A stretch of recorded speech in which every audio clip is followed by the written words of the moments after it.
Neste terceiro e último bloco, o diretor-executivo da ONG ambientalista Greenpeace, Kumi Naidoo, vai falar sobre o futuro da ONG. Eu gostaria que o senhor falasse qual é o tamanho do Greenpeace hoje. Eu quero dizer orçamento, número de empregados, número de afiliados, ativistas, com que vocês podem trabalhar e em quantos países vocês de fato atuam. Greenpeace is operating now in every continent around the world. We have about 40 offices globally. We have 3 million supporters. These are the people who donate money to enable us to keep our independence, because Greenpeace does not take money from government or business. That allows us to have an independent voice. We have millions of cyber activists, people who might not contribute money but are helping us online to push campaigns and so on. And the important thing is it's growing at the moment. We have lots of young people gravitating towards Greenpeace, because I think young people are concerned more about environmental destruction and climate change, because they are the ones who will pay the price. So overall, it is one of the largest NGOs in the world and growing at the moment. Muitas ações do Greenpeace no passado foram bastante criticadas. Algumas ações que interrompiam atividades econômicas, extração de petróleo ou o que quer que seja. Isso foi visto até como um terrorismo por parte do Greenpeace. Eu gostaria de saber se, com o senhor estando à frente do Greenpeace, estratégias como essa vão continuar ou o senhor tem alguma ideia diferente a respeito. Greenpeace, as our name suggests, is an organization that is committed to peace. The original founding of Greenpeace was to prevent nuclear weapons and so on. So in our work, we never, ever use violence as a way to advance our cause. So sadly, we would love, obviously, to be able to get quick results with just sitting, having a coffee or having a meal with a powerful CEO of a big company. And where we can do that, we'll do that. But so long as those with power drag the feet and threaten the future of our children, grandchildren, and all forms of life on this planet, ethically, morally, we do not have a choice but to actually engage in those bold, courageous, non-violent direct actions. We want to intensify engagement, dialogue, lobbying, advocacy with governments and business, but at the same time, we will intensify the level of, direct action and so on. What will be different, I hope, is we want to broaden the mass participation of as many citizens around the world in our activities. So I'm expecting some radical actions from Greenpeace from now. Well, I have always taken a view of militancy and radicalism has its place.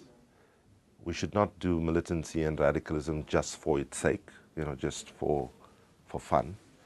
That the issues that we face are actually very serious. And so I am committed to ensuring that we take the appropriate actions to send the appropriate message and the appropriate pressure to ensure that we have environmental justice together with civil and political rights, as well as with social and economic justice, and to bring those things together. And if it requires taking actions that are radical or different or courageous or risky, I'm committed to taking that, but I'm also equally committed to ensuring that all of those actions will be peaceful, will be honorable, and will keep the traditions of Greenpeace alive and well. No ano passado, o senhor fez uma greve de fome, protesto contra a fome no Zimbábue. O senhor acredita que aquele gesto foi uma boa estratégia? Que resultados saíram dali? Hunger strike was also an action to put pressure on my own government in South Africa to change its policy towards protecting the government of Robert Mugabe. when I was in Zimbabwe just a few weeks before the hunger strike, I didn't plan to do a hunger strike. I went there to speak to civil society leaders about how we could support them in a devastating situation they were facing, where people were dying in large numbers and so on. As a strategy, Graça Machel, Archbishop Desmond Tutu stood with me and launched the hunger strike. Graça Machel is the a leader in her own right, but also is married to Nelson Mandela. And these were senior leaders who I love and respect. With their support, we launched a rolling hunger strike and fast where thousands of South Africans participated. I was doing it for a long period, 21 days, and then there was a woman who heads up the Commission of Gender Equality in South Africa, took over for another 21 days. It did have a huge impact, I think, in terms of raising public awareness, and our demands all moved forward in the right direction, but did not all move with the level of depth that we wanted. So, for example, we said all political prisoners must be released. Majority of the political prisoners were released, not everybody. Agora, como foi essa experiência na sua vida, pessoalmente falando? Personally, for me, it was quite emotional. On Christmas Eve, while I was in Zimbabwe, I met a young boy called Sibusiso, who was 11 years old.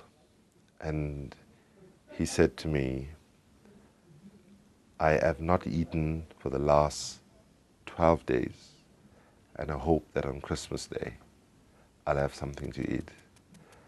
And for me, it was just very difficult to walk away from that, because Zimbabwe was one of the most promising countries in Africa.